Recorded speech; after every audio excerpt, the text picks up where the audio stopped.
اور تیسری چیز جو امت کی وحدت کی ضمانت ہے، جس سے شرق سے غرب تک، شمال سے جنوب تک امت جڑتی ہے اور وہ ایک لڑی میں پروئے جاتے ہیں، وہ ذات رسالت مآب صلی اللہ علیہ وسلم۔ صہیب روم سے آئے ہیں، بلال حبشے سے ہیں، حضرت ابو ہریرہ رضی اللہ تعالیٰ عنہ یمن سے آئے ہیں، حضرت سعد مدینی کے، حضرت ابو بکر عمر مکے سے ہیں، حضرت سلمان فارس سے ہیں، کہاں کہاں سے لوگ، لیکن سب ایک وحدت کی لڑی میں پروئے جاتے، امت بنتی ہے۔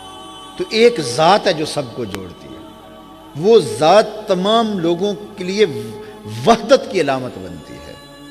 ہمیں تقسیم کرنے کے لیے جغرافیائی اور لسانی بنیادوں پہ بت کھڑے کیے جاتے ہیں۔ اقبال نے کہا تھا کہ یہ بت کے تراشیدہ تہذیب نوی ہے، غارت گرے کاشانہ دین نبوی ہے، بازو تیرا توحید کی قوت سے قوی ہے، اسلام تیرا دیس ہے، تو مصطفی بھی ہے۔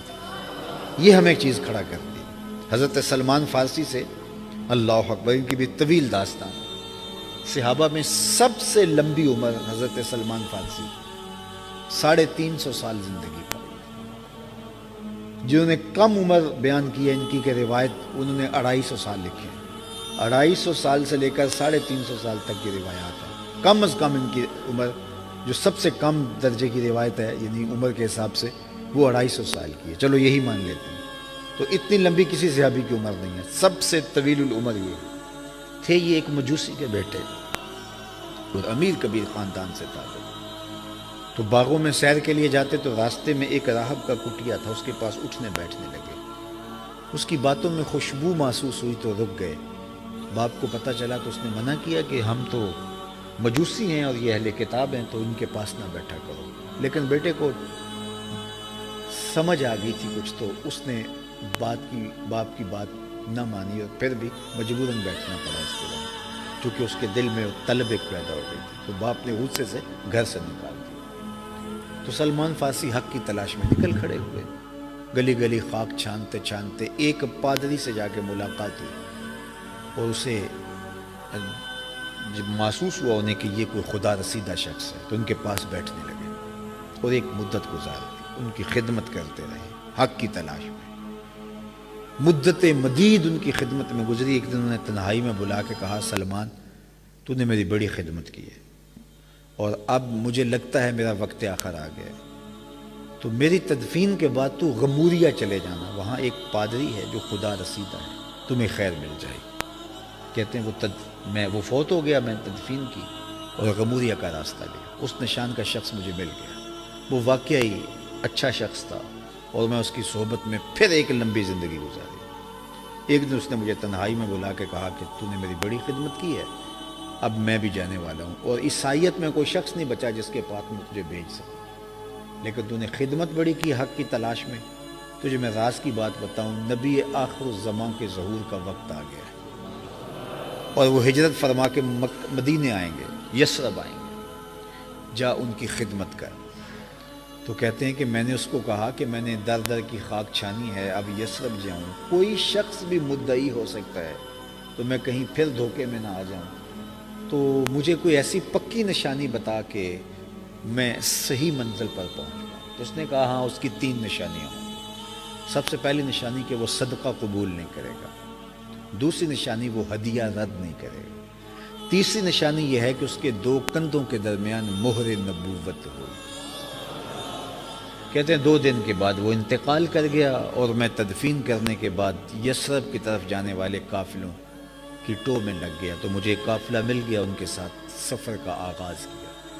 انہوں نے مجھے تنہا پا کے پکڑ لیا، غلام بنا لیا، لیکن میرے پہ مہربانی یہ کی کہ بیچا جا کے مدینے میں ایک یہودی نے مجھے خرید لیا اور اپنے باغ کے کام کاج پہ لگا دیا۔ میں اس دن کے انتظار میں تھا کہ نبی آخر الزمان تشریف لائیں اور میں ان کی زیارت کروں۔ دن گزرتے جا رہے تھے، زندگی بیتتی جا رہی تھی۔ ایک دن اچانک میں کھجوریں توڑ رہا تھا کہ ہواؤں میں خوشبو نہیں پھیل جاتی اور طلع البدر علینا کی صدائیں نہیں گونجنے لگتی، تو میں نے جلدی سے چھلانگ لگائی اور دوڑ لگا دی۔ میرا آقا سمجھا کہ غلام بھاگ گیا، تو اس نے دوڑ کے مجھے پکڑ لیا۔ تو میں نے اس کو کہا میں نے بھاگنا ہوتا تو پہلے بھاگ جاتا، سن یہ جسم تیرا غلام ہے لیکن دل نوکر کسی اور کا ہے۔ میں کھجوریں لے گیا تھا حضور کی خدمت میں جا کے، میں نے صدقے کی نیت سے وہ کھجوریں پیش کی تو حضور نے فرمایا ہم پیغمبر ہیں، نبی ہیں، ہم صدقہ تو نہیں لیا کرتے۔ کہا نشانی ایک پوری ہو گئی، اور حضور کا چہرہ ہی بہت بڑا نشان تھا۔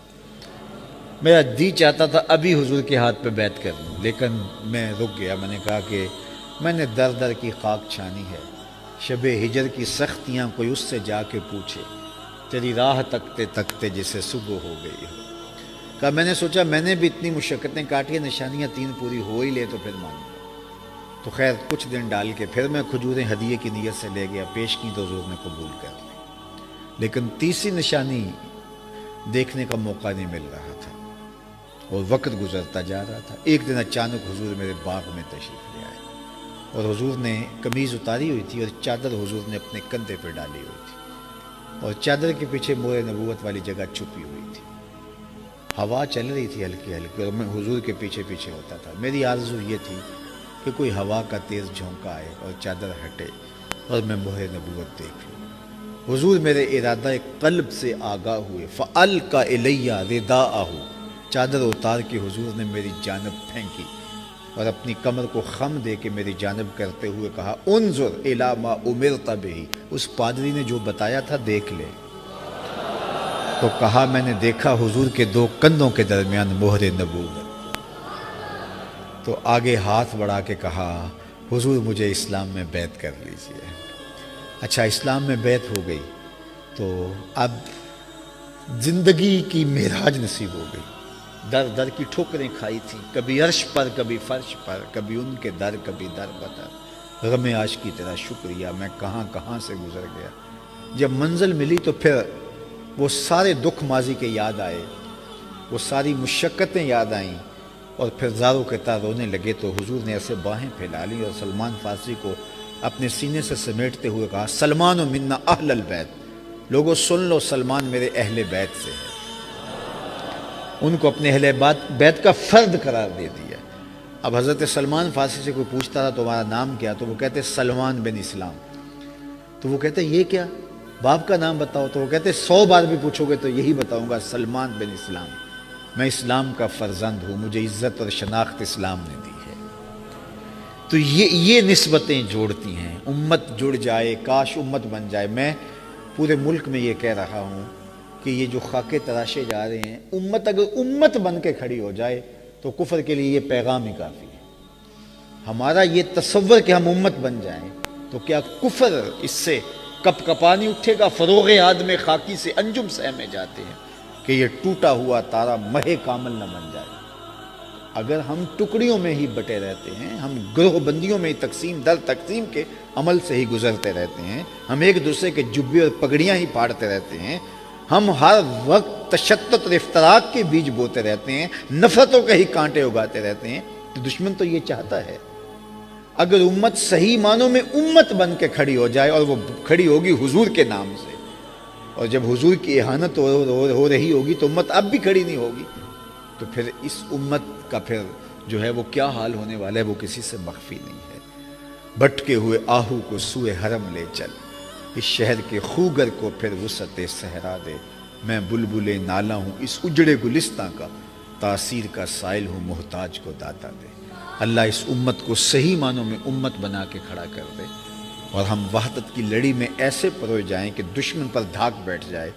آقا کریم نے فرمایا قرب قیامت میں ایسا ہوگا کہ جس